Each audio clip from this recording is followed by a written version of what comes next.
ಆರೋಗ್ಯ ಅನ್ನೋದು ಎಷ್ಟು ಪ್ರಮುಖ ಪಾತ್ರ ನಮ್ಮ ಜೀವನದಲ್ಲಿ ವಹಿಸುತ್ತೆ. ಖಂಡಿತ ಅದನ್ನು ತಜ್ಞರಿಂದ ಕೇಳಿ ತಿಳ್ಕೊಳ್ಳೋ ಪ್ರಯತ್ನ ಮಾಡೋಣ. ಈ ಬಗ್ಗೆ ಒಂದು ಕಿರು ಸಂವಾದವನ್ನು ಇದೀಗ ನಾವು ನಡೆಸ್ತಾ ಇದ್ದೀವಿ. ಈ ಕಿರು ಸಂವಾದದಲ್ಲಿ ಪಾಲ್ಗೊಳ್ಳೋದಕ್ಕೆ ನಾವು ಈಗ ಅತಿಥಿಗಳನ್ನು ವೇದಿಕೆ ಮೇಲೆ ಬರಮಾಡಿಕೊಳ್ಳೋಣ. ಅಖಿಲ ಭಾರತ ಅಧ್ಯಕ್ಷರು ಫನಾದ ಡಾಕ್ಟರ್ ಪ್ರಸನ್ನ HM ಅವರನ್ನ ನಿಮ್ಮೆಲ್ಲರ ಜೋರಾದ ಚಪ್ಪಾಳೆಯೊಂದಿಗೆ ವೇದಿಕೆಗೆ ಬರಮಾಡಿಕೊಳ್ತಾ ಇದ್ದೇವೆ. ಹಾಗೇನೆ ವೇದಿಕೆ ಮೇಲೆ ಬಹಳ ಹೆಮ್ಮೆಯಿಂದ ಪ್ರೀತಿಯಿಂದ ಆಹ್ವಾನಿಸ್ತಾ ಇದ್ದೀನಿ ಪದ್ಮಶ್ರೀ ಡಾಕ್ಟರ್ ಚಂದ್ರಶೇಖರ್ ಅವರು, ಸೀನಿಯರ್ ಸೈಕಾಟ್ರಿಸ್ಟ್. ದಯಮಾಡಿ ವೇದಿಕೆ ಮೇಲೆ ಬರಬೇಕು ಸರ್. ನಿಮ್ಮಿಂದ ಮಾನಸಿಕ ಆರೋಗ್ಯದ ಬಗ್ಗೆ ತುಂಬಾನೇ ತಿಳಿಯೋದಿದೆ. ಅದೇ ರೀತಿಯಾಗಿ ನಮ್ಮ ಜೊತೆ ಇವತ್ತಿನ ಈ ಕಾರ್ಯಕ್ರಮದಲ್ಲಿ ಜಾಯ್ನ್ ಆಗಿದ್ದಾರೆ ಡಾಕ್ಟರ್ ಸುಂದರ್ ಸಂಕರನ್ ಅವರು, programme director, Aster institute of renal transplantation. ಆರೋಗ್ಯದ ಸಂರಕ್ಷಣೆ ಹೇಗೆ ಮಾಡ್ಕೋಬೇಕು, ಹೆಲ್ತ್ ಅವೇರ್ನೆಸ್ ಹೇಗಿರಬೇಕು ಅಂತ ಈ ಕಿರು ಸಂವಾದವನ್ನು ನಡೆಸ್ಕೊಡ್ತಾರೆ ನಮ್ಮ ನ್ಯೂಸ್ 18 ಕನ್ನಡದ editor Hariprasad. Over to you Hariprasad. Health care awards 2024 ಕಾರ್ಯಕ್ರಮಕ್ಕೆ ನಿಮಗೆಲ್ಲರಿಗೂ ಕೂಡ ಆತ್ಮೀಯವಾದಂತಹ ಸ್ವಾಗತವನ್ನು ಕೋರ್ತಾ ಇದ್ದೀನಿ. ನ್ಯೂಸ್ 18 ಕನ್ನಡದ ಪರವಾಗಿ, ನೆಟ್ವರ್ಕ್ 18ನ ಪರವಾಗಿ ನಿಮ್ಮೆಲ್ಲರನ್ನು ಕೂಡ ಪ್ರೀತಿಯಿಂದ ಬರಮಾಡ್ಕೊಳ್ತಾ ಇದ್ದೀನಿ. ಹೆಲ್ತ್ ಕೇರ್ ಅವಾರ್ಡನ್ನು ಕೊಡುವಂತಹ ಸಂದರ್ಭದಲ್ಲಿನೇ ಆರೋಗ್ಯದ ಬಗ್ಗೆ ಒಂದಿಷ್ಟು ವಿಚಾರ ವಿನಿಮಯವನ್ನು ಮಾಡುವುದು ಕೂಡ ಅಷ್ಟೇ ಮುಖ್ಯ. ಬಹಳ ಮುಖ್ಯವಾಗಿ ಆರೋಗ್ಯದ ಬಗ್ಗೆ ಜಾಗೃತರಾಗಿರಬೇಕು ಅಂತ ಹೇಳುವ ಸಂದರ್ಭದಲ್ಲೂ ಕೂಡ ಅನೇಕ ಸಂದರ್ಭಗಳಲ್ಲಿ ನಮ್ಮ ಜೊತೆಗೆ ಅದರ ಬಗ್ಗೆ ಇತ್ತೀಚೆಗೆ ವೈರಲ್ ಆಗಬಹುದಾಗಿರುವಂತಹ ಅನೇಕ ಸುದ್ದಿಗಳನ್ನು ಆಧರಿಸಿಕೊಂಡೇ ಹೀಗೆ ಮಾಡಿದರೆ ಸರಿ, ಹೀಗೆ ಮಾಡಿದರೆ ಸರಿ ಅನ್ನುವಂಥದ್ರವರೆಗೆ ಬಹಳ ದೊಡ್ಡ ದೊಡ್ಡ ವ್ಯಕ್ತಿಗಳು ಕೂಡ ಎಲ್ಲೋ ಒಂದು ಕಡೆಯಲ್ಲಿ ಕೆಲವೊಮ್ಮೆ ಸಡನ್ ಆಗಿ ಜನರನ್ನು ದಾರಿ ತಪ್ಪಿಸುವಂತಹ ಒಂದು ಸ್ಟೇಟ್ಮೆಂಟನ್ನು ಕೊಟ್ಟಾಗ ಜನ ಅದನ್ನು ಬಹಳ ಸುಲಭವಾಗಿ ನಂಬುವಂಥದ್ದು ಕೂಡ ನಡೆಯುತ್ತೆ. ಆರೋಗ್ಯದ ವಿಚಾರದಲ್ಲಿ ಇಂತಹ ತಪ್ಪುಗಳು ಆದರೆ ಅದನ್ನು ರಿಪೇರಿ ಮಾಡೋದು ಬಹಳ ಕಷ್ಟದ ಕೆಲಸ ಅನ್ನುವಂಥದ್ದು ಕೂಡ ಎಲ್ರಿಗೂ ಕೂಡ ಅರಿವು ಮೂಡಿಸಬೇಕು. ಆ ಅರಿವು ಅದು ನಿರಂತರವಾಗಿ ಮೂಡಿಸುವಂತಹ ಪ್ರಕ್ರಿಯೆ ಅಂತೇಳಿ ನಾವು ಭಾವಿಸಿದ್ದೀವಿ. ಅದರ ಭಾಗವಾಗಿಯೇ ನಾನು ಈಗ ಅತಿಥಿಗಳ ಜೊತೆಗೆ ಚರ್ಚೆಯನ್ನು ಆರಂಭಿಸ್ತಾ ಇದ್ದೀನಿ.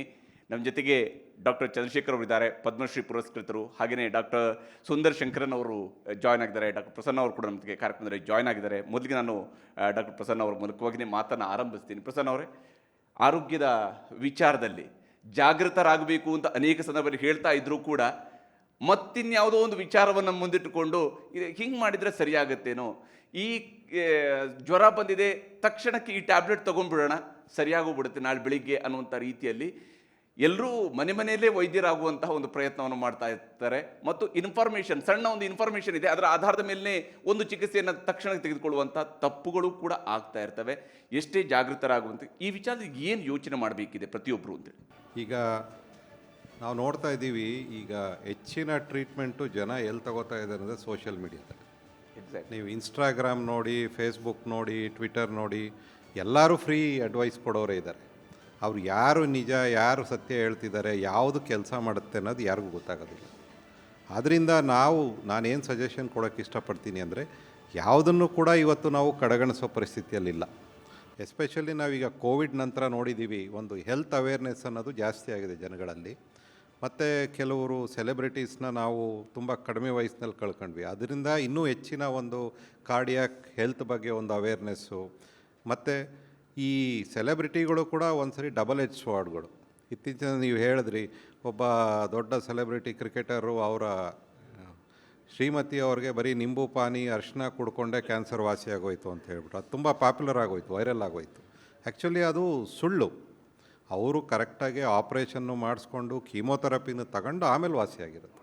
ಅದ್ರ ಜೊತೆಗೆ ನಿಂಬು ಪಾನಿ ಅರಿಶಿನೂ ಕುಡ್ದಿರ್ಬೋದು, ಇಲ್ಲ ಅಂತ ನಾವು ಹೇಳ್ತಾ ಇಲ್ಲ. ಬಟ್ ಅದೊಂದರಿಂದನೇ ವಾಸಿಯಾಯಿತು ಅನ್ನೋ ಒಂದು ಸುಳ್ಳು ಸುದ್ದಿ ಅದು.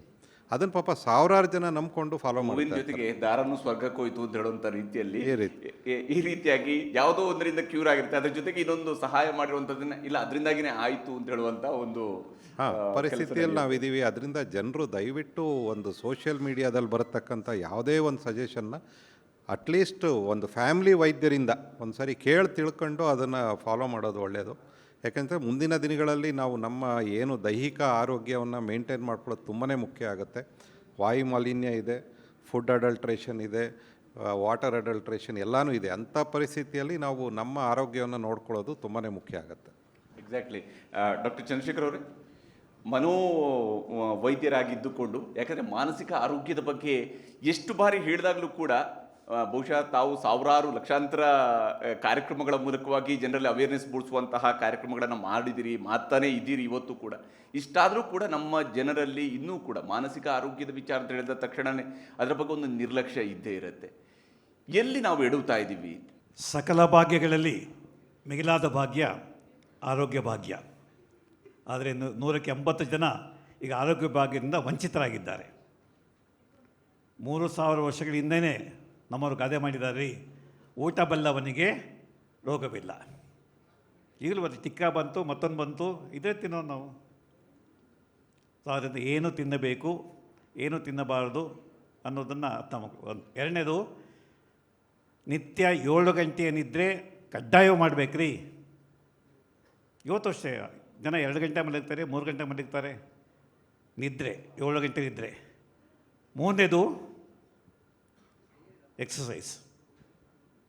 ವಾಕ್ ಮಾಡಿ, ಜಾಗಿಂಗ್ ಮಾಡಿ, ಶರೀರಕ್ಕೆ ಚಲನೆ ಇರಬೇಕ್ರಿ. ಈಗ ಕೂತಿರ್ತೇವೆ, ಮಲಗಿರ್ತೇವೆ, ಕುಡಿಯೋ ನೀರು ಅಳ್ಳಾಡಬಾರ್ದು ರೀ, ಕುಡಿಯೋ ನೀರು ಅಳ್ಳಾಡಬಾರ್ದು. ಮೂರನೇದು. ನಾಲ್ಕನೇದು, ಪ್ರಶಾಂತ ಮನಸ್ಸು. ಮನವೇ ಮೂಲ. ನಿಮ್ಮ ಸುಖಕ್ಕೂ ಮನಸ್ಸೇ ಮೂಲ, ದುಃಖಕ್ಕೂ ಮನಸ್ಸೇ ಮೂಲ, ಆಸೆಗೂ ಮನಸ್ಸೇ ಮೂಲ. ಮನೆಯವಾಂ ಮನುಷ್ಯಾಣಂ ಕಾರಣಂ ಬಂಧ ಮೋಕ್ಷಯೋಹೋ. ಇವತ್ತು ನಾವು ದೇಹಕ್ಕೆ ಸುಖ ಕೊಡೋ ರಭಸದಲ್ಲಿ ಮನಸ್ಸನ್ನು ಎಷ್ಟು ನಾವು ಹಿಂಸೆ ಮಾಡ್ತಿದ್ದೇವೆ. ಟೆನ್ಷನ್ನೋ ಟೆನ್ಷನ್ನು, ಸ್ಟ್ರೆಸ್ಸೋ stress. Stress is a silent killer. ಮೊದಲು BP ಸೈಲೆಂಟ್ ಕಿಲ್ಲರ್ ಅಂತ ಹೇಳ್ತಾ ಇದ್ವಿ, ಶುಗರ್ ಸೈಲೆಂಟ್ ಕಿಲ್ಲರ್ ಅಂತ ಹೇಳ್ತೀವಿ. ಈಗ stress is the silent killer. ದಯವಿಟ್ಟು ವಾಹಿನಿಗಳ ಮುಖಾಂತರ ನಾನು ಹೇಳಬೇಕಂಥದ್ದು, ಮನಸ್ಸನ್ನು ಪ್ರಶಾಂತವಾಗಿಟ್ಕೊಳ್ರಿ, ಪ್ರಸನ್ನವಾಗಿರ್ರಿ. ಎಷ್ಟು ಏನು ಲಭ್ಯವೋ ಅದ್ರಲ್ಲಿ ತೃಪ್ತಿಯಿಂದ ಇರ್ರಿ. ತೃಪ್ತಿ ಇತ್ತು ಅಂತಂದರೆ ನಿಮಗೆ 90% ಕಾಯಿಲೆಗಳು ಬರೋದಿಲ್ಲ. ಹಾಗೆ ಮನಸ್ಸಿನ ಕಾಯಿಲೆ ಬಗ್ಗೆ ಇವತ್ತು ಕೂಡ ದೆವ್ವ, ಭೂತ, ಮಾಟ, ಮಂತ್ರ. ಡಿಪ್ರೆಷನ್ ಅಂದರೆ ಇಲ್ಲ ಸರ್, ನಂಗೆ ಡಿಪ್ರೆಷನ್ ಇಲ್ಲ ಸರ್, ನಿದ್ದೆ ಬರಲ್ಲ, ಬೇಜಾರಾಗುತ್ತೆ, ಸಾಯಬೇಕು ಅನಿಸುತ್ತೆ, ಆತ್ಮಹತ್ಯೆ ಮಾಡ್ಕೊಳ್ಬೇಕು ಅನಿಸುತ್ತೆ. ಸೊ ಮಾನಸಿಕ ಕಾಯಿಲೆ ಬಗ್ಗೆ ನಮ್ಮ ದೇಶದಲ್ಲಿ ಸೋಷಿಯಲ್ ಸ್ಟಿಗ್ಮಾ ಇನ್ನೂ ಸಾಕಷ್ಟು ಉಳ್ಕೊಂಡಿದೆ. Even among literates as well as illiterates. ನಿತ್ಯ ಇದೇ 52 ವರ್ಷ ನಾನು ಮಾನಸಿಕ ಆರೋಗ್ಯ 52 ವರ್ಷ. I am 77 years young. ಈ 52 ವರ್ಷಗಳಲ್ಲಿ ಸಾಕಷ್ಟು ಸಾವಿರಾರು ಲೇಖನ ಬರೆದಿದ್ದೇನೆ, ವಾಹಿನಿಗಳಲ್ಲಿ, ಆಕಾಶವಾಣಿಯಲ್ಲಿ ಮಾತಾಡಿದ್ದೇನೆ, ಕರ್ನಾಟಕದ ಮೂಲೆ ಮೂಲೆಗೆ ಹೋಗಿದ್ದೇನೆ, ಕುಂದಾಪುರಕ್ಕೆ ಹೋಗಿದ್ದೇನೆ, ಮುಧೋಳ್ಗೆ ಹೋಗಿದ್ದೇನೆ, name any place in Karnataka. ಜನಗಳಿಗೆ ಇನ್ನೂ ಮಾನಸಿಕ ಕಾಯಿಲೆಗಳ ಬಗ್ಗೆ ಏನೂ ಅರಿವಿಲ್ಲ, ಭಯ ಪಡ್ತಾರೆ. ಹಾಗೆ ಸಾಮಾಜಿಕ ಕಳಂಕ ಭಾಳ ಜಾಸ್ತಿ. ಆ ದೃಷ್ಟಿಯಿಂದ ನನ್ನ ಮನವಿ ನಾವು ಅಂತಂದರೆ, ಬಳಸುವ ಪದಗಳು ಕೂಡ ಜನರ ನಡುವೆ ಒಡನಾಡುವಾಗ ಬರುವಂತ, ಈಗ ಮಾನಸಿಕ ಆರೋಗ್ಯಕ್ಕೆ ಸಂಬಂಧಪಟ್ಟಂತೆ ಯಾವುದೋ ಒಂದು ಚಿಕಿತ್ಸೆಗೆ ಹೋದ್ರು ಅಂತ ಹೇಳಿದ ತಕ್ಷಣ ಈಗ ನಿಮ್ಹಾನ್ಸ್ ಅಂತ ಹೋಗುವಂತದಕ್ಕೆ ಸಂಬಂಧಪಟ್ಟಂತೆ, ಅಥವಾ ಮಂಗಳೂರಿನಲ್ಲಿ ಹೋದ್ರೆ ಅಲ್ಲಿರುವಂತ ಒಂದು ಬಸ್ ನಂಬರ್ ಅನ್ನೇ ಜಸ್ಟ್ ಆ ಬಸ್ ನಂಬರ್ನೇ ಕೋಟ್ ಮಾಡ್ತಾರೆ, ಆ ನಂಬರ್ ಅಲ್ಲಿ ಹೋದ್ರೆ ಅಂತ. ಕಂಕನಾಡಿಂದ ಸಾಕು, ಕಂಕನಾಡಿ ಯೋಚನೆ ಮಾಡುವಂತದ್ದು ನಮ್ಮ ನಡುವೆ ಇದೆ ಅಂತ ಹೇಳಿ. ಇಲ್ಲಿ ಬೆಂಗಳೂರು ರೂಟ್ ನಂಬರ್ 4, ಹೌದು, ಚೆನ್ನೈನಲ್ಲಿ ಕಿಲ್ಪಾಕು. ಹೌದು. ಈ ರೀತಿ ಜನ ತಮಾಷೆ ಮಾಡ್ತಾರೆ. ಈಗಲೂ ಕೂಡ ಕೆಲವು ರಾಜಕಾರಣಿಗಳು ಇವ್ರು ನಿಮ್ಮಾನ್ಸ್ ಕೇಸು, ಮೆಂಟಲ್ ಕೇಸು. ಹೌದು. ಆ ಪದದ ಹಿಂದೆ ಹೌದು ಎಷ್ಟು ಅವರು ಸಾಮಾಜಿಕವಾಗಿ ಮಾನಸಿಕರುಗಳನ್ನು ಹೀನಾಯ ಮಾಡ್ತಿದ್ದಾರೆ. ನಿಜ. ಹಾಗಾಗಿ ಸೋಷಿಯಲ್ ಮೀಡಿಯಾ ಇವತ್ತು ಡಾಕ್ಟರ್ ಮಾತಾಡೋ ನಂಬಲ್ಲರಿ. ಸತೀಶ್ ಚಂದ್ರ ಮಾತೆ ಬರ್ಕೊಟ್ರೆ, ನಾನು ಮಾತೆ ಬರ್ಕೊಟ್ರೆ ವಿತಿನ್ 1 ಮಿನಿಟ್ ಕಾಲ್ ಬರ್ತದೆ. ಸರ್ ಡೋಸ್ ಜಾಸ್ತಿ ಆಯ್ತಲ್ಲ ಸರ್, ಈ ಮಾತೆ ತಿನ್ನಬೇಕಾ ಸರ್, ನೀವು 3 ಮಾತೆ ಬರಬೇಡಿ ಒಂದೇ ಸಾಲದ ಸರ್. ಈಗ ಜನ ನೀವು ಹೇಳಿದಾಗೆ ಸೋಷಿಯಲ್ ಮೀಡಿಯಾ ನಂಬ್ತಾರೆ ಹೊರತು ಅದೆಲ್ಲ ಬರೀ ಸುಳ್ಳೆ. ಡಾಕ್ಟರ್ ಪೇಷಂಟ್ ರಿಲೇಷನ್ಶಿಪ್ ಬಹಳ ಮುಖ್ಯ. ಅಕ್ಕಪಕ್ಕದವ್ರ ಮಾತನ್ನು ಕೇಳ್ಕೊಂಡು ಕೊಡೋ ಮಾತೀಗ ಎಪಿಲೆಪ್ಸಿ 3 ವರ್ಷ ತಿನ್ನಬೇಕು ಅಂತ ಸತೀಶ್ ಅಂತ ಹೇಳ್ತಾರೆ, 5 ವರ್ಷ ತಿನ್ನಬೇಕು ಅಂತಾರೆ. ಒಂದೇ ತಿಂಗಳು ಅನಿಸ್ಬೇಕು, ಬೇಡ. ಹಾರ್ಟ್ ಅಟ್ಯಾಕು ಶುಂಠಿನಾಗಿ ಅಗದು ಬಿಟ್ಟರೆ ಎಲ್ಲೋ ಹೋಗ್ಬಾರ್ದಂತೆ. ಯಾವನೋ ಬಂದಿತ್ತು, ಶುಂಠಿಯಾಗಿರಿ, ಏನೇನೋ ಬಂದಾಗ ನೀವು ಕಾರ್ಡಿಯಾಲಜಿಸ್ಟ್ ಹೋಗೋ ಅವಶ್ಯಕತೆ ಇಲ್ಲ, ಆಂಜಿಯೋಗ್ರಾಮ್ ಮಾಡೋ ಅವಶ್ಯಕತೆ ಇಲ್ಲ, ಹಾರ್ಟ್ ಚೆನ್ನಾಗಾಗ್ಬಿಡುತ್ತೆ. ಆರೋಗ್ಯದ ಬಗ್ಗೆ ಈ ಥರ ಅಪವಾದಗಳನ್ನು ದಯವಿಟ್ಟು ಸೆನ್ಸಾರ್ ಮಾಡಿ. ಡಾಕ್ಟರ್ ಸುಂದರ್ ಶಂಕರ್ ಅವರೇ, ತಮ್ಮ ಪ್ರಕಾರ ವಿಶೇಷವಾಗಿ ಕಿಡ್ನಿಯ ಆರೋಗ್ಯದ ವಿಚಾರಕ್ಕೆ ಬಂದಂತಹ ಸಂದರ್ಭದಲ್ಲಿ ಪ್ರತಿಯೊಬ್ಬರಿಗೂ ಅನೇಕರು ಇವತ್ತು ಈ ಸಮಸ್ಯೆಯಿಂದ ಬಳಲ್ತಾ ಇರುವಂಥವ್ರಿಗೂ ಕೂಡ ಒಂದಿಷ್ಟು ಸೋಷಿಯಲ್ ಮೀಡಿಯಾದಲ್ಲಿ ಬರ್ತಕ್ಕಂಥ ಯಾವುದೋ ಒಂದಿಷ್ಟು ಜಾಗೃತಿಯ ಹೆಸರಿನಲ್ಲಿ ಬರ್ತಕ್ಕಂತಹ ದಾರಿ ತಪ್ಪಿಸುವಂತಹ ಮಾಹಿತಿ ಆಧಾರದಲ್ಲಿನೇ ಚಿಕಿತ್ಸೆಯನ್ನು ಪಡೆಯುವಂಥ ಅಡ್ಡದಾರಿಯೂ ಕೂಡ ಹಿಡಿತದೆ. ಏನು ಮಾಡಬೇಕಿದೆ ಈ ವಿಚಾರದಲ್ಲಿ, ಎಷ್ಟು ಎಚ್ಚರಿಕೆ ಮುಖ್ಯ ಮತ್ತು ಒಂದು ಗೋಲ್ಡನ್ ಆರ್ನ ಹೇಗೆ ನಾವು ಬಳಕೆ ಮಾಡಿಕೊಳ್ಬೇಕು ಅಂತ? ಇವಾಗ ನಾವು ಫಸ್ಟು ನ್ಯೂಸ್ 18 ಥ್ಯಾಂಕ್ ಮಾಡಬೇಕು. Because social media is become more than actual media. ಇವಾಗ US ಎಲೆಕ್ಷನ್ ನೋಡಿದ್ರೆ Trump is saying legacy media, ನೀವೆಲ್ಲ ಲೆಗಸಿ ಮೀಡಿಯಾ ಆಗಬಾರ್ದು, ಆ್ಯಕ್ಚುಲಿ ಸೋಷಿಯಲ್ ಮೀಡಿಯಲ್ಲಿ ಇರಬೇಕಾಗತ್ತೆ. ಅವ್ರು ಪ್ರಸನ್ನ ಡಾಕ್ಟರ್ ಹೇಳೋ ತನಕ ಆ್ಯಕ್ಚುಲಿ ನಾನು ಅದಕ್ಕೆ ಸೋಷಿಯಲ್ ಮೀಡಿಯಲ್ಲಿ ಇದ್ದೀನಿ. ನನಗೆ ಇವಾಗ ಟ್ವಿಟ್ಟರಲ್ಲಿ 10,000 ಫಾಲೋವರ್ ಇದ್ದಾರೆ, ಇನ್ಸ್ಟಾಗ್ರಾಮ್, ಫೇಸ್ಬುಕ್. ಮೇಯ್ನ್ ಅಂದರೆ ನನಗೆ ಇವಾಗ ಅವ್ರಿಗೆ 77 ಹೇಳಿದ್ರು, ನನ್ನ age 70, but still I am more active on social media then my kids or doctors. Main idea ಯಾಕೆಂದರೆ to give the correct message. ಇವಾಗ ಇವ್ರು ಹೇಳ್ತಾ ಇದ್ರು ಒಂದು ಕ್ರಿಕೆಟರ್ ವೈಫ್ಗೆ ನಿಂಬು ಪಾನಿ ಕುಡಿದ್ಬಿಟ್ಟು ಕ್ಯಾನ್ಸರ್ ಸರಿ ಆಯಿತು. ಆ ಥರ ವಿಷಯ ನಾವು we can attack and say ಇಲ್ಲ ಆಗಲ್ಲ, ಡಾಕ್ಟರ್ ಫಾಲೋ ಮಾಡಿ, ದಟ್ ಇಸ್ ಇಂಪಾರ್ಟೆಂಟ್. ಇವಾಗ ಕಿಡ್ನಿ ಬಗ್ಗೆ ಮಾತಾಡಿದ್ರೆ ಈ ಕಿಡ್ನಿ ವಿಷಯ ಆ್ಯಕ್ಚುಲಿ ನೋಡಿದೆ 40 ವರ್ಷ ಮುಂಚೆ ನಾನು ವೆಲ್ಲೂರಲ್ಲಿ ಸೇರಿದ್ದೆ. ಬ್ಯಾಂಗ್ಳೂರ್ನ ಐ ವೆಂಟ್ ಟು ವೆಲ್ಲೂರ್. ಆವಾಗ ಬ್ಯಾಂಗ್ಳೂರಲ್ಲಿ ಯಾರಿಗೂ ಕಿಡ್ನಿ ಬಗ್ಗೆ ಗೊತ್ತೇ ಇರಲಿಲ್ಲ. ಕಿಡ್ನಿ ಅಂದರೆ they use to think it is only men, ಗಂಡರಿಗೆ ಕಿಡ್ನಿ ಇದೆ ಅಂತ ತಿಳ್ಕೊಳ್ತಾ ಇದ್ರು. They would think testis is kidney. In fact testicle swelling, hydrocele was kidney swelling ಬರ್ತಾಯಿದ್ರು. But that change after MGR had kidney failure in Tamil Nadu. So I remember because ನಾನು 82 join ಆದೆ, 84 MGRಗೆ kidney problem ಬಂತು. ಅಷ್ಟು ತನಕ ಬರೋವ್ರಿಗೆಲ್ಲ ಕಿಡ್ನಿ ಪ್ರಾಬ್ಲಮ್ ಎಕ್ಸ್ಪ್ಲೇನ್ ಮಾಡೋದು ಕಷ್ಟ ಇತ್ತು. Moment MGR had kidney problem, ನಾವು ಅವ್ರಿಗೆ ಹೇಳ್ಬೋದು ನಿಮಗೆ MGR ಕಾಯಿಲೆ ಇದೆ. ಇಮಿಡಿಯೇಟ್ಲಿ ಅವ್ರು ಏನು ಕೇಳ್ತಾರೆ, ಸರ್ ನಮಗೆ ಡಯಾಲಿಸ್ ಮಾಡಬೇಕಾ, ಟ್ರಾನ್ಸ್ಪ್ಲಾಂಟ್ ಬೇಕಾ, ಅಷ್ಟು ಮಾಹಿತಿ ಬಂತು. Because of celebrities are important.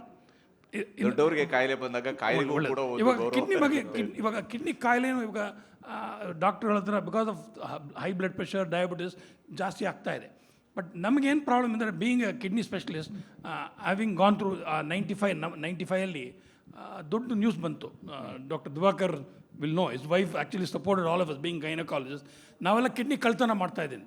ಸಾವಿರಾರು ಜನ ಹಳ್ಳಿಯಿಂದ ತಮಿಳ್ನಾಡು, ಕರ್ನಾಟಕ, ಬೆಂಗಳೂರಿಂದ ನಾನು ಕಿಡ್ನಿ ಕಳ್ತನ ಮಾಡಿ ಸೌದಿ ಅರೇಬಿಯಾ ಎಕ್ಸ್ಪೋರ್ಟ್ ಮಾಡ್ತಾ ಇದ್ದೀವಿ, ಆ ಥರ ನ್ಯೂಸ್ ಬಂತು.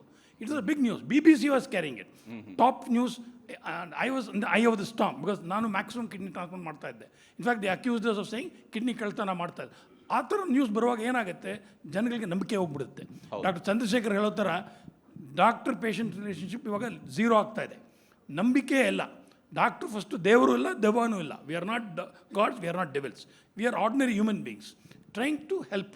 ಇದು ಈ ಟ್ರಸ್ಟ್ ದ ಎಸೆನ್ಸ್ ಆಫ್ ಕ್ಯೂರ್ನ ಹೇಳ್ತೀವಿ. ಇವಾಗ ನಮ್ಮ ಕಡೆ ಪೇಷಂಟ್ ಬರ್ತಾರೆ, ಬಂದ ಕೂಡಲೇ ಅವ್ರಿಗೆ ಮೈಂಡಲ್ಲಿ ಏನು, ನಾನು ಕರೆಕ್ಟ್ ಟ್ರೀಟ್ಮೆಂಟ್ ಕೊಡ್ತಾ ಇದ್ದೀನ, ಇಲ್ಲ ಡಾಕ್ಟರ್ ಕಿಡ್ನಿ ಕಳ್ತನ ಮಾಡ್ತಾರಾ, ದುಡ್ಡಿಗಾಗಿ ಏನೋ ಟೆಸ್ಟ್ ಮಾಡ್ತಾರಾ, ಈತೇ ಬರ್ತಾ ಇದೆ ಮೈಂಡಲ್ಲಿ.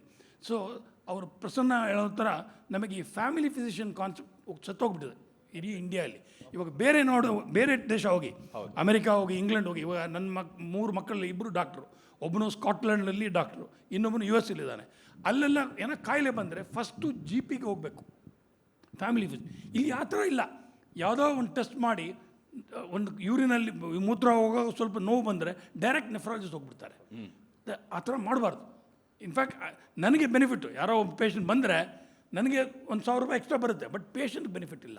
ಸೊ ಈ concept of referral system, specialist ನಾವು ಡೈರೆಕ್ಟ್ ನೋಡಬಾರ್ದು. That is my feeling. Direct referral patient cannot, ಅವ್ರು ಬಂದು ನಾನು ಕಿಡ್ನಿ ಡಾಕ್ಟರ್ ನೋಡ್ತೀನಿ, ಹಾರ್ಟ್ ಡಾಕ್ಟರ್ ನೋಡಿದ್ರೆ ಪೇಷಂಟ್ ಹೇಳ್ಬಾರ್ದು. ಲೈಕ್ ಸೀನಿಯರ್ ಲಾಯರ್ ಡೈರೆಕ್ಟ್ ನೋಡೋಕ್ಕಾಗಲ್ಲ, ಜೂನಿಯರ್ ಲಾಯರ್ ಅಷ್ಟು refer. So as a consultant family physician should refer. ಆ ಕಾನ್ಸೆಪ್ಟ್ ಬಂದರೆ ಥಿಂಗ್ಸ್ ವಿಲ್ ಚೇಂಜ್. ಇವಾಗ ಮಾಸ್ಟರ್ ಚೆಕಪ್ ಮಾಡ್ತಾರೆ, ಅವರೇ ಹೋಗಿ ಒಂದು ಲ್ಯಾಬ್ ಮಾಡ್ತಾರೆ, ಅಲ್ಲಿ ಸಾವಿರಾರು ರಿಪೋರ್ಟ್ ಬರುತ್ತೆ, cadmium, nickel which we don't want. ಯಾವುದೋ ಒಂದು ರಿಪೋರ್ಟ್ ಅಬ್ನಾರ್ಮಲ್ ಬರುತ್ತೆ. ರೆಗ್ಯುಲರಾಗಿ ಇವಾಗ ಒಂದು ಹೊಸ ಟೆಸ್ಟ್ ಬಂದಿದೆ, EGFR ಕಿಡ್ನಿ ಟೆಸ್ಟು, ಅಮೆರಿಕಾದಲ್ಲಿ ಬಂದುಬಿಟ್ಟಿದೆ ಅದು. ಅದರಿಂದ ಏನಾಗಿದೆ, ಅಮೆರಿಕಾದಲ್ಲಿ 10%, 100ರಲ್ಲಿ 10 ಜನಕ್ಕೆ kidney problem because of lab ಟೆಸ್ಟಿಂದ. ಅದೇ ಪ್ಯಾರಾಮೀಟರ್ ನಾವು ಇಂಡಿಯಾಗೆ ಯೂಸ್ ಮಾಡೋಕ್ಕಾಗಲ್ಲ. ಬಟ್ ಅದರಿಂದ ನನಗೇನಾಗ್ತದೆ, ಈ ಸಾಫ್ಟ್ವೇರ್ ಅವರು ರೆಗ್ಯುಲರಾಗಿ ಡಾಕ್ಟರ್ ನೋಡೋಲ್ಲ, ಅವರೇ ಒಂದು ಲ್ಯಾಬ್ ಹೋಗ್ತಾರೆ, ಟೆಸ್ಟ್ ಮಾಡ್ತಾರೆ, ನಮಗೆ ಕಿಡ್ನಿ ಪ್ರಾಬ್ಲಮ್ ಭಯ ಆಗ್ಬಿಟ್ಟಿದೆ.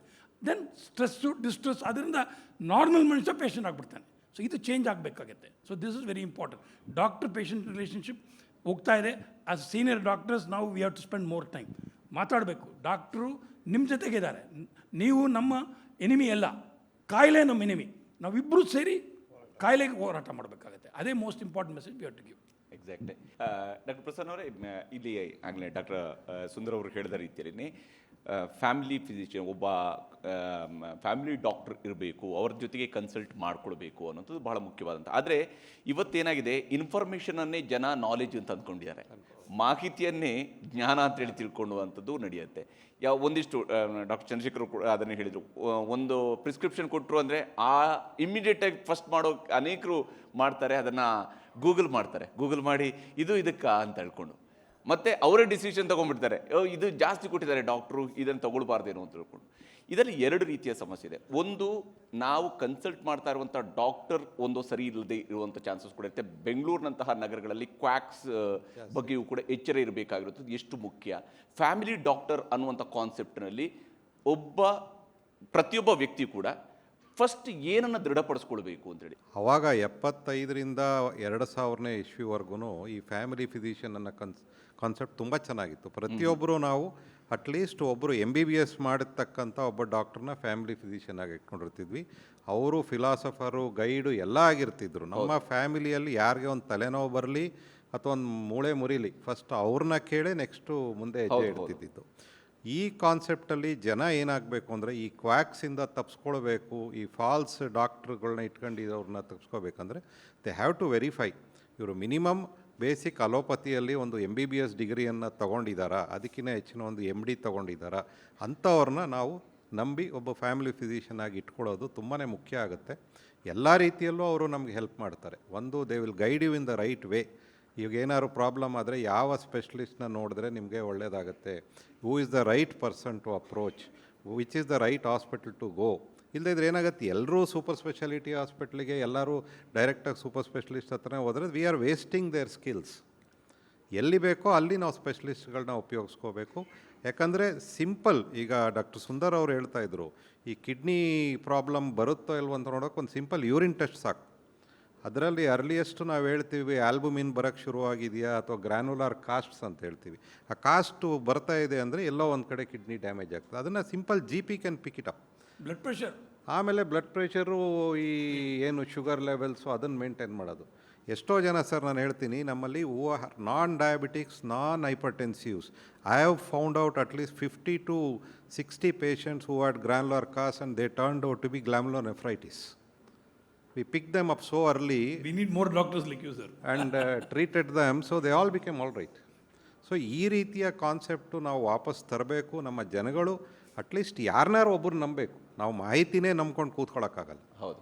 ಡಾಕ್ಟರ್ ಚಂದ್ರಶೇಖರ್, ನೀವು ಆವಾಗಲೇ ಒಂದು ಮಾತನ್ನು ಹೇಳಿದ್ರಿ, ಎಲ್ಲರೂ ಸ್ಟ್ರೆಸ್.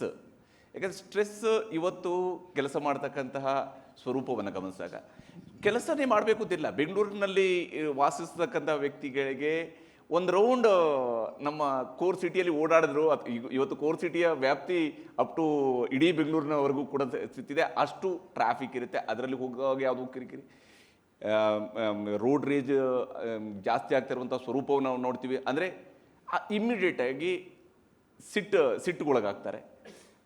ಸ್ಟ್ರೆಸ್ ಜನರಲ್ಲಿದೆ.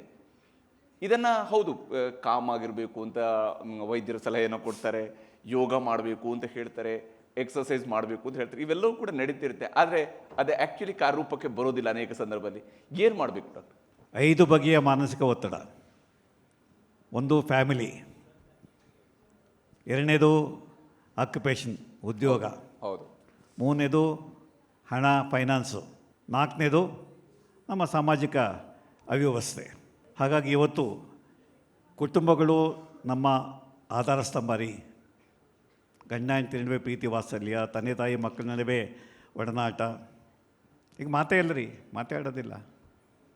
ಹಾಗೆ ಅಹಂ ಜಾಸ್ತಿ ಆಗ್ತಾಯಿದೆ, ನಾನೇ ಹೆಚ್ಚು. ಹಾಗೆ ಹೊಂದಿಕೊಳ್ಳುವ ಸ್ವಭಾವ ಇವತ್ತು ಅನೇಕ ಕುಟುಂಬಗಳೆಲ್ಲ ಛಿದ್ರ ಆಗ್ತಾಯಿದೆ. ಸಿಂಗಲ್ ಪೇರೆಂಟ್ ಫ್ಯಾಮಿಲಿ ಬರ್ತಾಯಿದೆ, ಗಂಡ ಹೆಂಡತಿ ಮಾತ್ರ ಮಾತೇ ಇಲ್ಲ. ಹಾಗಾಗಿ ದಯಮಾಡಿ ನಿಮ್ಮ ಕುಟುಂಬವನ್ನು ನೀವು ರಕ್ಷಣೆ ಮಾಡಿಕೊಳ್ಳಿ. ನಿಮ್ಮ ಕುಟುಂಬವನ್ನು ರಕ್ಷಣೆ ನೀವು ಮಾಡ್ತು ಅಂತಾರೆ, ಅದು ನಿಮ್ಮ ರಕ್ಷಣೆ ಮಾಡುತ್ತೆ. ಪ್ರೀತಿಗೆ 1 ಪೈಸೆ ಖರ್ಚಿಲ್ಲ ರೀ. ಪ್ರೀತಿ ವಾತ್ಸಲ್ಯ, ಅನ್ಕಂಡೀಷನಲ್ಲಿ ಪ್ರೀತಿ ವಾತ್ಸಲ್ಯ ತೋರಿಸಿ ಸ್ಟ್ರೆಸ್ ಕಮ್ಮಿ ಆಗುತ್ತೆ. ಎರಡನೇದು, ದಯವಿಟ್ಟು ನೀವೇನು ಉದ್ಯೋಗ ಮಾಡ್ತೀರಿ ಅದನ್ನು ಮಾಡಿ ಸಂತೋಷಪಡಿ, ಹಾಗೆ ಸಂತೋಷದಿಂದ ಮಾಡಿ. ಒಂಥರ ನೀವು ಜಾಬ್ಗೆ ಹೋದ್ಮೇಲೆ ಒತ್ತಡ ಇದ್ದೇ ಇದೆ, ಸಂಬಳ ಯಾರೂ ಫ್ರೀ ಕೊಡೋಲ್ಲ, ಸ್ಕ್ವೀಸ್ ಮಾಡ್ತಾರೆ. ಕಡೆಯ ತೊಟ್ಟು ಜ್ಯೂಸ್ ಇರೋ ತಕ್ಕ ನಿಮ್ಮ ಸ್ಕ್ವೀಸ್ ಮಾಡ್ತಿರ್ತಾನೆ ನಿಮ್ಮ ಕಂಪನಿ. ಹಾಗಾಗಿ ದಯವಿಟ್ಟು ಮಾಡುವ ಕೆಲಸವನ್ನು ಖುಷಿಯಿಂದ ಮಾಡಿ, ಅಯ್ಯೋ ಯಾವ ಜನ್ಮ ಕರ್ಮವೋ ಈ ಕೆಲಸ ಮಾಡಬೇಕು ಅಂತ. ಮೂರನೇದು ಫೈನಾನ್ಸ್. ಇವತ್ತು ಕನ್ಸ್ಯೂಮರ್ ಜಗತ್ತಿನಲ್ಲಿ ನೀವು ದಿನಕ್ಕೆ ತಿಂಗಳಿಗೆ 1 ಕೋಟಿ ಖರ್ಚು ಮಾಡ್ಬೋದು. ಕಾರ್ ತೊಗೊಳ್ಬೇಕಾ 5 ಲಕ್ಷ ಕಾರ್ ಬೇಡ, 1 ಕೋಟಿ ಕಾರ್ ಬೇಕು. ಮನೆ ತೊಗೋಬೇಕಾ 50 ಲಕ್ಷ ಮನೆ ಬೇಡ, 5 ಕೋಟಿ ಮನೆ ಬೇಕು. ಈ ರೀತಿ ಭೋಗ ಭಾಗ್ಯಗಳಿಂದ ಹಿಂದೆ ಬಿದ್ದು ನಮಗೆ ಎಷ್ಟು ಹಣ ಇದ್ದರೂ ಕೂಡ ಹಣ ಸಾಲದು. ಹಾಗೆ ಹಣವನ್ನು ವಿವೇಚನೆಯಿಂದ ಖರ್ಚು ಮಾಡೋದಿಲ್ಲ, ಸಾಲ ಮಾಡ್ತೇವೆ, ಕ್ರೆಡಿಟ್ ಕಾರ್ಡ್ ಉಪಯೋಗಿಸ್ತೇವೆ, ಇನ್ಕಮ್ಗಿಂತ ಎಕ್ಸ್ಪೆಂಡಿಚರ್ ಜಾಸ್ತಿ ಮಾಡ್ತಾ ಹೋಗ್ತೇವೆ. ಈ ರೀತಿ ನೀಡ್ಸ್ ನಾವು ಸುಲಭವಾಗಿ ನಾವು ಈಡೇರಿಸ್ಕೋಬೋದು, ಆದರೆ ಗ್ರೀಡನ್ನು ಈಡೇರಿಸ್ಕೊಳಕ್ಕಾಗೋದಿಲ್ಲ. ಇವತ್ತು ಜನ they are become very very ಆದರೆ ಡಾಕ್ಟ್ರೇ ಗ್ರೀಡಿ. ಅದರಿಂದ ಸ್ಟ್ರೆಸ್ ಹೋಗಬೇಕು ಅಂತಂದರೆ ದಯವಿಟ್ಟು ರಿಲ್ಯಾಕ್ಸ್ ಆಗಿ. ಟೆನ್ಷನ್ ಆದಾಗ, ಸ್ಟ್ರೆಸ್ ಆದಾಗ, ಅಥವಾ ನೀವು ಕಾರ್ ಡ್ರೈವ್ ಮಾಡ್ತಿದ್ರಿ, ಟ್ರಾಫಿಕ್ ಜಾಮ್ ಆಗಿದೆ, ಹಾಡು ಕೇಳ್ರಿ, ಕಿಶೋರ್ ಕುಮಾರ್ ಹಾಡು ಕೇಳಿ, ಲತಾ ಮಂಗೇಶ್ ಹಾಡು ಕೇಳಿ, ರಾಜ್ಕುಮಾರ್ ಹಾಡು ಕೇಳಿ. ಆದಷ್ಟು ಸಂಗೀತವನ್ನು ನೀವು ಕೊಡಿ ಜನಗಳಿಗೆ. No you are talking about music therapy everywhere. ಡಯಾಬಿಟಿಸ್ಗೆ ಮ್ಯೂಸಿಕ್ ಥೆರಪಿ ಇದೆ, ಪೋಸ್ಟ್ ಆಪರೇಟಿವ್ ಕೇಂದ್ರ ಮ್ಯೂಸಿಕ್ ಥೆರಪಿ ಇದೆ. ನಾವು ಸೈಕ್ಯಾಟ್ರಿಸ್ಟು ಮ್ಯೂಸಿಕ್ ಥೆರಪಿ ಅಡ್ವೈಸ್ ಮಾಡ್ತೇವೆ. ದಿನ ಒಂದು ಅರ್ಧ ಗಂಟೆ, ನಾನು ದಿನ 1 ಗಂಟೆ ಮ್ಯೂಸಿಕ್ ಹೇಳ್ತೇನೆ. ದಿನ 50-60 ಪೇಷಂಟ್ ನೋಡಿ ತಲೆ ಬಿಸಿ ಆಗುತ್ತೆ, ಗೋಳಿನ ಕಥೆಗಳಿಗೆ. ಹಾಗೆ ಸಂಗೀತವನ್ನು ದಯವಿಟ್ಟು ಉಪಯೋಗಿಸಿ. ಹಾಗೆ WHO ಹೇಳಿದೆ ಟಾಕ್, ವಾಕ್ ಆ್ಯಂಡ್ ವರ್ಕ್ ಅಂತ. Very simple. ಟಾಕ್. ಎಷ್ಟು ಜನ ಜೊತೆ ಮಾತಾಡೋಕ್ಕೆ ಸಾಧ್ಯವೋ ಅಷ್ಟು ಜನ ಮಾತಾಡಿ ಸಾಮಾಜಿಕ ಸಂಪರ್ಕ ಇಂಪ್ರೂವ್ ಮಾಡ್ಕೊಳ್ಳಿ. ಆದರೆ ಇಲ್ಲಿ ಒಂದು ಪ್ರಶ್ನೆಯನ್ನು ತಮ್ಮ ಹತ್ರ ಸ್ಪೆಸಿಫಿಕ್ ಆಗಿ ನಾನು ಕೇಳಕ್ಕೆ ಬಯಸುವಂಥದ್ದು. ಈಗ ಜ್ವರ ಬಂದಾಗ ಯಾವಾಗ ಡಾಕ್ಟರ್ ಹತ್ರ ಹೋಗಬೇಕು ಅನ್ನೋ ಗೊತ್ತಿದೆ, ಅಥವಾ ಕಿಡ್ನಿ ಪ್ರಾಬ್ಲಮ್ ಇದ್ದರೆ ಯಾವಾಗ ಡಾಕ್ಟರ್ ಹತ್ರ ಹೋಗಬೇಕು ಅನ್ನೋದು ಗೊತ್ತಾಗುತ್ತೆ. ಆದರೆ ಮಾನಸಿಕ ಆರೋಗ್ಯದ ವಿಚಾರಕ್ಕೆ ಬಂದಾಗ ಯಾವ ಹಂತದಲ್ಲಿ ನೀವು ವೈದ್ಯರನ್ನು ಸಂಪರ್ಕಿಸುವಂಥದ್ದು ಸೂಕ್ತ ಅಂತ ಹೇಳಿ ಹೇಳ್ತೀರಿ? ಯಾಕಂದರೆ ಈ ವಿಚಾರದಲ್ಲಿ ನಮ್ಮಲ್ಲಿ ಅನೇಕರಿಗೆ ಕನ್ಫ್ಯೂಷನ್ಸ್ ಇದೆ, ಹೋಗಬೇಕಾ ಬೇಡೋ ಅನ್ನೋದು. ಜನಗಳಿಗೆ ಸೈಕ್ಯಾಟ್ರಿ ಅಂದರೆ ಮೆಂಟಲ್ ಹಾಸ್ಪಿಟಲ್, ಮೆಂಟಲ್ ಡಾಕ್ಟರ್ ಅಂತ. ನಾನು ಪತ್ರ ಬರೆದ್ರೆ, ಸರ್ ನಿಮ್ಮ ಸೀಲ್ ಹಾಕ್ಬೇಡಿ ಸರ್, ಸೀಲ್ ಹಾಕಿದ್ರೆ ನಮ್ಮ ಮನೇಲಿ ಯಾರು ಮೆಂಟಲ್ ಇದ್ದಾರೆ ಅಂತ ಅಂದ್ಕೊಂಡ್ಬಿಡ್ತು ಜನ ಅಂತ. ಹಾಗಾಗಿ ಸ್ಟಿಗ್ಮಾ ಒಂದು, ಸೈಕ್ಯಾಟ್ರಿ ಇಲ್ಲ ರೀ, ಸೈಕಾಲಜಿಸ್ಟ್ ಇಲ್ಲ ರೀ. ಹಾಗಾಗಿ ಪುನಃ ನಮ್ಮ ಫ್ಯಾಮಿಲಿ ಫಿಸಿಷಿಯನ್ಸು, ಜನರಲ್ ಪ್ರಾಕ್ಟಿಷನರ್ಸು, ಹಾಗೆ ಯಾವುದೇ ವೈದ್ಯರು ಬೇಸಿಕ್ ಡಿಗ್ರಿ MBBS, BAMS ಅಥವಾ ಹೋಮಿಯೋಪತಿ ಯಾವುದೋ ಒಂದು ಬೇಸಿಕ್ ಡಿಗ್ರಿ ಪುನಃ ಚೆಕ್ ಮಾಡ್ಕೊಳ್ಳಿ ಅಷ್ಟೇ. ನಮ್ಮಲ್ಲಿ ಡೋಂಗಿ ವೈದ್ಯರು ಸಾಕಷ್ಟಿದ್ದಾರೆ. ಹಾಗಾಗಿ ಇವತ್ತು ನಾವು ನಿಮಾಸ್ 1918ನಲ್ಲೇ we started training all doctors. Yes doctor Sundar ಅವರೇ, ಕಿಡ್ನಿ ವಿಚಾರದಲ್ಲೂ ಅಥವಾ ಅನೇಕ ಕಾಯಿಲೆಗಳ ವಿಚಾರದಲ್ಲಿ ಇನ್ಫ್ಯಾಕ್ಟ್ ನಮ್ಮಲ್ಲಿ ಇಂಥ ಆಹಾರ ತಗೊಂಡ್ರೆ ಇದು ಸಮಸ್ಯೆ ಆಗುತ್ತೆ, ಇದು ಸಮಸ್ಯೆ ಆಗುತ್ತೆ, ಇದು ಸಮಸ್ಯೆ ಆಗುತ್ತೆ, ಎಲ್ಲ ಸಮಸ್ಯೆಗಳನ್ನೇ ಹೇಳ್ತಾ ಹೋಗ್ತಾರೆ. ಅನೇಕ ಇದನ್ನು ಓದ್ತಾ ಕೂತ್ಕೊಂಡ್ರೆ ಯಾವುದನ್ನು ತಿನ್ನೋದು ಯಾವುದನ್ನು ಬಿಡೋದು ಅನ್ನೋಂಥ ರೀತಿಯ ಯೋಚನೆ ಬರುವಷ್ಟು ಭಯ ಪಡಿಸ್ತಾರೆ. ಆದರೆ ವಾಸ್ತವ ಏನು ಅಂತೇಳಿ, ವಾಸ್ತವವಾಗಿ ನಾವು ಏನು ಯೋಚನೆ ಮಾಡಬೇಕು? ಇಲ್ಲ, ನೀವು ಈಗ ಕೇಳಿದ್ದು ಒಂದು ಪೇಷಂಟ್ ಈ ಥರ ಬರುವಾಗ ಒಂದೊಂದು ಡಾಕ್ಟ್ರ್ ಹೇಳ್ತಾ ಇದ್ರು, ಉಪ್ಪು ತಿನ್ನಬಾರ್ದು, ಶುಗರ್ ತಿನ್ನಬಾರ್ದು, ಅದು ಮಾಡಬಾರ್ದು, ಸ್ಮೋಕಿಂಗ್ ಮಾಡಬಾರ್ದು. ಸೊ ಆ ಡಾಕ್ಟ್ರ್ ಬಂದು ಆ ಪೇಷಂಟ್ನ ಹೇಳ್ದ, ನಾನು ಇದೆಲ್ಲ ಮಾಡೋಕ್ಕಾಗಲ್ಲ, ಡಾಕ್ಟ್ರ್ ಚೇಂಜ್ ಮಾಡಿಬಿಡ್ತೀನಿ ಆ ಥರ ಆಗ್ಬಿಡಿದೆ. ಬಟ್ ನೆವರ್‌ನೆಸ್ ಇವಾಗ ಬೇಸಿಕ್ಲಿ ನಾವೇನು ಹೇಳ್ತೀವಿ, sugar is the new villain. ಇವಾಗ ಸಕ್ಕರೆ ತೊಗೊಳಕ್ಕಾಗತ್ತೆ. High sugar definitely causes kidney damage, heart damage, multiple issues come because sugar. So sugar ಕಮ್ಮಿ ಮಾಡಬೇಕಾಗತ್ತೆ. ದೆನ್ ಸಾಲ್ಟ್, ಡೆಫಿನೆಟ್ಲಿ ನಮ್ಮ ಇಂಡಿಯಾದಲ್ಲಿ salt is becoming more. So salt has to be reduce definitely. Vegetables are good, fruits are good, and lot of thing. ಇವಾಗ ಏನು ಹೇಳ್ತಾರೆ, ನೀವು non vegetarian ತೊಗೊಳ್ಬಾರ್ದು, ಆ ಥರ ಏನಿಲ್ಲ, ಮಾಡ್ರೇಷನ್. ಬಟ್ ಈ ನಾನ್ ವೆಜಿಟೇರಿಯನ್ನಲ್ಲಿ fish and eggs are very good for the heart. In fact non vegetarian, but ನನ್ನ ಪೇಷಂಟ್, ಕಿಡ್ನಿ ಪೇಷಂಟ್ಗೆ ಫಿಶ್ ತೊಗೊಳ್ಳಿ, ಎಗ್ ತೊಗೊಳ್ಳಿ, I force them. In fact they got lot of good things, prostaglandins ಅದೆಲ್ಲ ಇದೆ, anti oxidants. So fish and eggs are good. So ನೀವು ಹೇಳೋ point correct. ನಾವು ತುಂಬ ರೆಸ್ಟ್ರಿಕ್ಷನ್ ಮಾಡಿದ್ರೆ ಪೇಷಂಟ್ಗೆ ಫಾಲೋ ಮಾಡೋಕ್ಕಾಗಲ್ಲ. It is difficult. So using common sense, our good old common sense. ಇವಾಗ ನಮ್ಮ ಕಿಡ್ನಿ ಪ್ರಾಬ್ಲಮಲ್ಲಿ, ಕಿಡ್ನಿ ಫೇಲಿಯರ್, ಕಿಡ್ನಿ ಡ್ಯಾಮೇಜ್ ಆದರೆ ನಮಗೆ ಮೋಸ್ಟ್ ಇಂಪಾರ್ಟೆಂಟ್ ಏನಂದರೆ ಸಮಥಿಂಗ್ ಕಾಲ್ಡ್ ಪೊಟ್ಯಾಷಿಯಮ್ ಇದೆ. ಈ ಪೊಟ್ಯಾಷಿಯಮ್ ಜಾಸ್ತಿ ಆದರೆ ಹಾರ್ಟ್ ನಿಂತೋಗ್ಬಿಡುತ್ತೆ. ಅದಕ್ಕೆ ನಾವೇನು ಹೇಳ್ತೀವಿ, ಪೊಟ್ಯಾಷಿಯಮ್ ಇರೋ ಪದಾರ್ಥ ಬೇಡ. ದಟ್ ಇಸ್ ಎಳ್ನೀರು. ನಾರ್ಮಲ್ ಏನಾಗುತ್ತೆ, ಮೊಮೆಂಟ್ ಯೂಸೇ ಕಿಡ್ನಿ ಪ್ರಾಬ್ಲಮ್, ನಿಮ್ಮ ಅಜ್ಜಿ ಏನು ಹೇಳ್ತಾರೆ, ಎಳ್ನೀರು ಕುಡಿದು ಬಿಡಿ. ನಮ್ಮ ಪ್ರಕಾರ ಕಿಡ್ನಿ ಪ್ರಾಬ್ಲಮ್ ಇದ್ಬಿಟ್ಟು ನಿಮ್ಗೆ ದುಡ್ಡು ಇಲ್ಲಾಂದರೆ ಎಳ್ನೀರು ಕುಡಿಬೋದು, ಏನು ಸತ್ತೋಗ್ಬಿಡ್ತೀರಾ. ಸೊ ಕಿಡ್ನಿ ಫೇಲಿಯರ್ ಇರುವಾಗ ಎಳ್ನೀರು ಕುಡಿಯೋಕ್ಕಾಗಲ್ಲ, ಪೊಟ್ಯಾಷಿಯಮ್ ತೊಗೊಳಕ್ಕಾಗಲ್ಲ. ಸೊ ನಿಮ್ಮ ಡಾಕ್ಟರ್ ಕರೆಕ್ಟಾಗಿ ಅಡ್ವೈಸ್ ಮಾಡಬೇಕಾಗತ್ತೆ. ಬಟ್ ಬೇಸಿಕ್ಲಿ ಆಲ್ ಸಬ್ಸ್ಟೆನ್ಸ್ ಯಾವುದು ಹಾರ್ಟ್ಗೆ ಒಳ್ಳೆಯದು ಅದು ಕಿಡ್ನಿಗೆ ಒಳ್ಳೆಯದು. ವೆಜಿಟಬಲ್ಸ್, ನಟ್ಸು ಬೆರೀಸ್ ಅದೆಲ್ಲ ನನ್ನ ಪ್ರಕಾರ ನಿಮ್ಮ ಅಜ್ಜಿ ಏನು ಕೊಟ್ಟರೋ ಅದು ಒಳ್ಳೇದು. Still I would advocate that. Yes, thank you. ತಮಗೆ ಮೂವರಿಗೂ ಕೂಡ ಇಷ್ಟೊತ್ತು ಜಾಯ್ನ್ ಆಗಿ ತಮ್ಮ ಅಭಿಪ್ರಾಯಗಳನ್ನು ನಮ್ಮ ಜೊತೆಗೆ ಶೇರ್ ಮಾಡ್ಕೊಂಡಿದ್ದಕ್ಕಾಗಿ. ಇದು ಒಟ್ಟಾರೆಯಾಗಿ ಆರೋಗ್ಯದ ಬಗ್ಗೆ ನಾವು ಜಾಗೃತರಾಗಿರಬೇಕು ಅನ್ನುವಂಥದ್ದನ್ನು 3 ತಜ್ಞ ವೈದ್ಯರು ನಮ್ಮ ಜೊತೆಗೆ ಶೇರ್ ಮಾಡ್ಕೊಂಡಿರುವಂಥದ್ದು. ಸಂವಾದದಲ್ಲಿ ಪಾಲ್ಗೊಂಡಂತ ವಿಶೇಷ ಅತಿಥಿಗಳಿಗೆ ಮತ್ತೊಮ್ಮೆ ಧನ್ಯವಾದಗಳು. ಸಂವಾದ ನಡೆಸಿಕೊಟ್ಟಂತ ನ್ಯೂಸ್ 18 Kannada editor Hariprasad, thank you so much.